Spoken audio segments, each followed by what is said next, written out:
Bonjour à tous et bienvenue dans Capsule Club. Chaque fan de Dragon Ball qui se respecte connaît déjà Bardock, le père de Sangoku, le Saiyan trop badass avec son petit bandana et qui a voulu se révolter contre Freezer mais en vain. En revanche, très peu de gens savent qui est la véritable mère de Sangoku et comme par hasard quel hasard c'est bizarre, c'est exactement ce que je vais vous révéler maintenant. C'est une information qui date de 2014 et certains d'entre vous la connaissent peut-être déjà. Elle est tirée d'un extrait du livre Jaiko, le patrouilleur galactique, qui est un manga écrit par Akira Toriyama lui-même, donc on ne peut pas faire plus officiel en termes d'infos. Mais si vous voulez découvrir ça par vous-même, je vous conseille d'aller lire le manga avant de regarder la suite de la vidéo. Enfin bref, vous êtes prévenus. Spoiler alert. Il y a eu beaucoup de débats quant à l'identité de la mère de Sangoku, des fans art par milliers. La théorie la plus supportée était que Fasha, l'allié de Bardock que l'on peut voir dans le film, était la mère de Goku.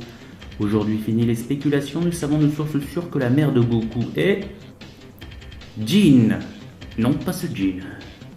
Oui, c'est mieux. Jean était en fait une ancienne membre du commando de Bardock et à force de se faire secourir par Bardock durant leur mission, elle s'était prise de lui. Ils ont fini par s'attacher l'un à l'autre et ont donné naissance au petit Goku et à cette petite pourriture de Raditz. Leur relation amoureuse et leur complicité est par ailleurs un attrait exceptionnel dans le monde des Saiyans qui sont normalement un peuple de guerriers. En effet, les relations hommes-femmes sont très rares parmi eux, excepté pour la reproduction.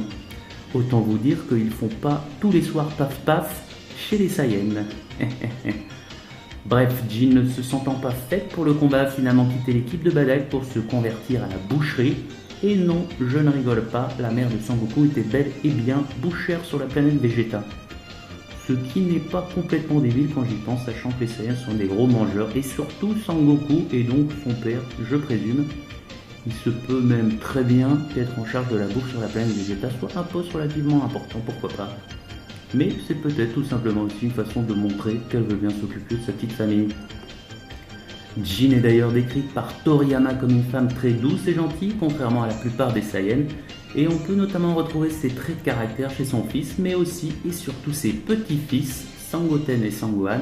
On observe d'ailleurs une forte ressemblance entre Jean et Sangoten au niveau de la coupe de cheveux. Regardez-moi ça, c'est sa grand-mère, le doute n'est pas permis.